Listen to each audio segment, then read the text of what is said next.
வணக்கம். இன்னைக்கு நம்ம பார்க்க போறது பாம்பே ஐஸ் ஹல்வா. அட கடையில வாங்குற மாதிரியே வீட்ல செய்ய முடியுமா? கண்டிப்பா முடியும். அதுக்கு வெறும் 3 ரகசியம் தான் இருக்கு. அத தான் நான் இப்போ உங்களுக்கு விளக்க போறேன். ஒரு நிமிஷம் கண்ண மூடி யோசிச்சு பாருங்க. ஒரு பேப்பர் மாதிரி மெல்லிசா வாயில போட்ட உடனே அப்படியே கரையிற ஒரு ஸ்வீட். அதுவும் நீங்க முதல் தடவை செய்யும்போது இவ்வளவு பெர்ஃபெக்ட்டா வந்தா எப்படி இருக்கும்? அடடா, அந்த அனுபவத்தை தான் நம்ம இப்ப பார்க்க போறோம். ஆனா நிறைய பேருக்கு ஒரு டவுட் இருக்கும். ஐயோ, இதெல்லாம் வீட்ல செய்யறது ரொம்ப கஷ்டமாச்சே அப்படின்னு. உங்களுக்கும் அந்த தயக்கம் இருக்கு இல்லையா? கவலையே வேண்டாம். பதில் என்னன்னா கண்டிப்பா முடியும். அதுக்கு தேவையானது நாம இப்ப பார்க்க போற அந்த 3 சூப்பர் சீக்ரெட்ஸ் தான். வாங்க ஒண்ணுன்னா பார்க்கலாம். சரி, நாம பகுதிக்குள்ள போலாம். அதாவது பர்ஃபெக்ட் ஹல்வாவுக்கான அடிப்படை. இது நீங்க நினைக்கிறத விட ரொம்ப ரொம்ப சிம்பிள். பாருங்க. இத சொன்னா நீங்க நம்பவே மாட்டீங்க. ஆனா இதுதான் நிஜம். இவ்ளோ அட்டகாசமான ஒரு இனிப்பு செய்ய நமக்கு தேவை வெறும் 4 முக்கியமான பொருள்கள் தான். சரி, இதோ வருது நம்ம முதல் ரகசியம். சரியான அளவு. இதுதாங்க இந்த ரெசிபியோட ஆணிவேரே. நம்ம வெற்றிக்கான ப்ளூ பிரிண்ட்னே சொல்லலாம் இது. இங்க ஒரு முக்கியமான விஷயம் இருக்கு. எல்லாத்தையும் அளக்க ஒரே ஒரு கப்பை மட்டும் பயன்படுத்துங்க. உதாரணத்துக்கு 1 கப் மைதா எடுத்தீங்கன்னா அதே கப்ல 1½ கப் சர்க்கரை, 1 கப் உருக்கி எண்ணெய், 1 கப் பால் எடுத்துக்கோங்க. கூடவே 1 டேபிள் ஸ்பூன் சோள மாவு. இந்த ஒரே கப் அளவு தான் அந்த சரியான பதத்துக்கு முதல் படி. இப்பதாங்க ஒரு மேஜிக்கே இருக்கு. அடுப்ப பத்த வைக்கிறதுக்கு முன்னாடி, ஆமாங்க முன்னாடியே ஒரு நான்ஸ்டிக் பாத்திரத்துல இந்த எல்லா பொருளையும் ஒன்னா போட்டு நல்லா கலக்கிருங்க. இப்படி பண்றதால கலவை கொஞ்சம் கூட கட்டி தட்டாம எக்தம் ஸ்மூத்தா இருக்கும். சூப்பர், முதல் ரகசியம் முடிஞ்சது. அடுத்ததா நம்ம 2வது ரகசியத்துக்கு போகலாம். சொல்லப்போனா இதுதான் இந்த முழு செய்முறையிலுமே ரொம்ப ரொம்ப முக்கியமான ஒரு கட்டம். சமைக்கும் கலை, அதாவது சரியான பதம். இந்த விதிகளை நல்லா மனசுல வச்சுக்கோங்க. 1, எப்பவும் அடிகனமான நான்ஸ்டிக் பாத்திரம் தான் வேணும்.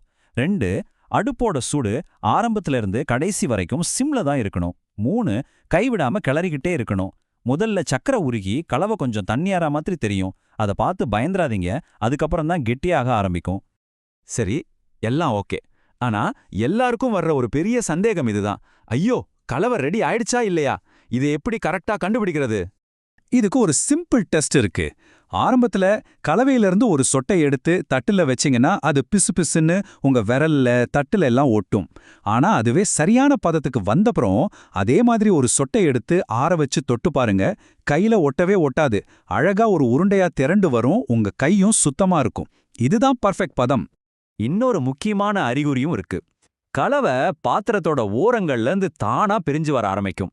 அப்போ நல்லா கவனிச்சு பாத்தீங்கன்னா அதுல சின்ன சின்ன குமிழ்களோட ஒரு வலை மாதிரி அமைப்பு தெரியும்.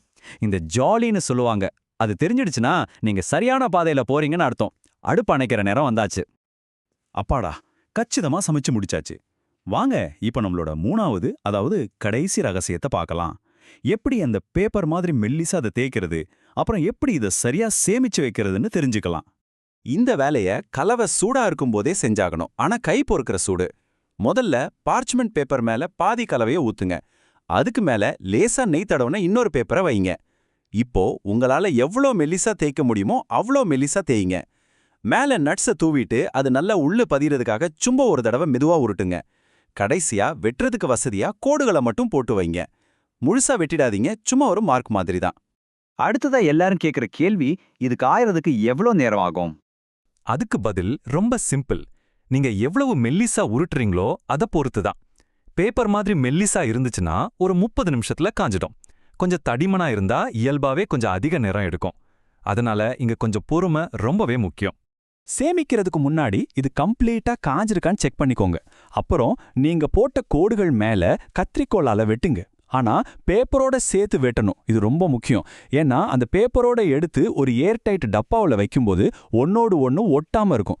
இது ரூம் டெம்பரேச்சர்ல 1 வாரம் வரைக்கும் சூப்பரா இருக்கும். ஃப்ரிட்ஜில் வச்சா இன்னும் அதிக நாள் வரும். அவ்வளோதாங்க, நம்மளோட 3 ரகசியங்களும் முடிஞ்சது.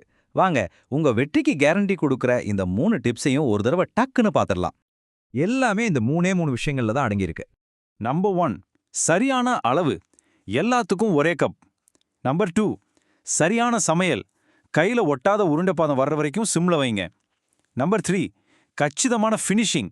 சூடா இருக்கும்போதே மெல்லிசா தேய்ச்சி சேமிக்கிறதுக்கு முன்னாடி முழுசா காய வைங்க. எவ்வளோ சிம்பிளா இருக்கு பாத்தீங்களா? நான் உண்மையா சொல்றேன், இந்த ஸ்டெப்ஸை நீங்க அப்படியே ஃபாலோ பண்ணீங்கன்னா வர ரிசல்ட் அவ்வளோ பெர்ஃபெக்ட்டா, அவ்வளோ ப்ரொஃபஷனலா இருக்கும். உங்க வீட்ல இதை நீங்க தான் செஞ்சீங்கன்னு சொன்னா யாருமே நம்ப மாட்டாங்க. என்ன, எல்லாரையும் அசத்த ரெடி ஆகிட்டீங்களா?